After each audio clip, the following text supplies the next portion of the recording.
Hi, it's me again with Corel tips and tricks. Somebody was wondering about the knife tool, which I never use. And I'm going to show you two ways to do this. I've got the knife tool. The knife tool is underneath the crop tool. So if we grab the knife tool, when you do that, you get this right here, 2-point mode. I'm going to have it set on none and automatic. Now you don't want to go from the node. You want to like cut right through there. When you do that, and I've got my nudge factor set on, I'll set it like on a 1/2 of an inch.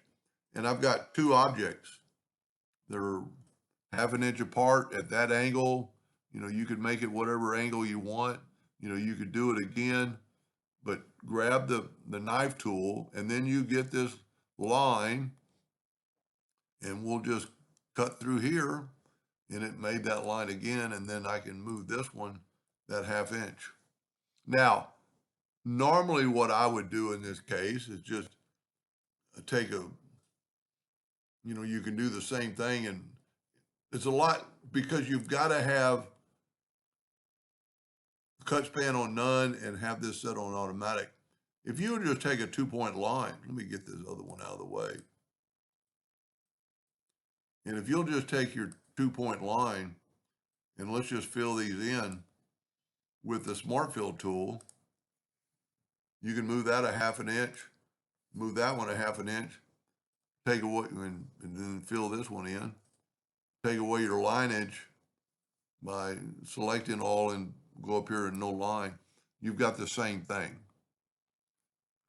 And it's still like that. It's still, I don't know what that other box is. Well, it's, maybe I had another rectangle.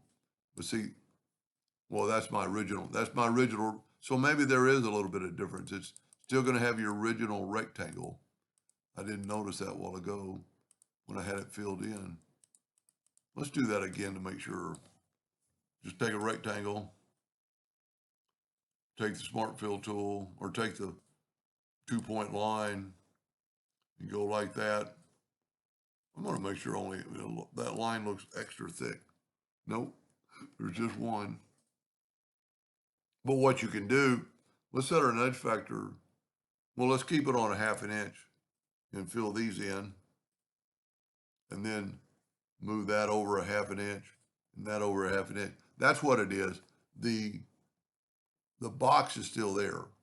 So the best thing to do with that would be to shift select all three of these and just move them down and then get rid of your box. So maybe the knife tool is a little bit better in this case.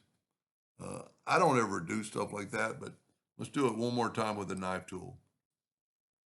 So grab, you have to click on the knife tool and then that comes up and have it set on none and automatic. And look what it did. My nudge factor is still set on a 1/2 an inch. So it does do a little bit different than the Smart Fill tool. And then you don't even have to, since it's an object, you can just fill them in and take away the outline. Pretty good way to make, you know, like tiles or, you know, we could actually, let's do this. Control D and make a duplicate and move that down and then move it a 1/2 an inch apart. And now you have, and we could do it again, hit the plus key, put that over there and move it a 1/2 an inch, 1/2 an inch over. And now you're going to have, you know, if you were going to have some sort of mosaic tile that kind of symmetrical. Anyway, I hope that answered their question and thank you for watching.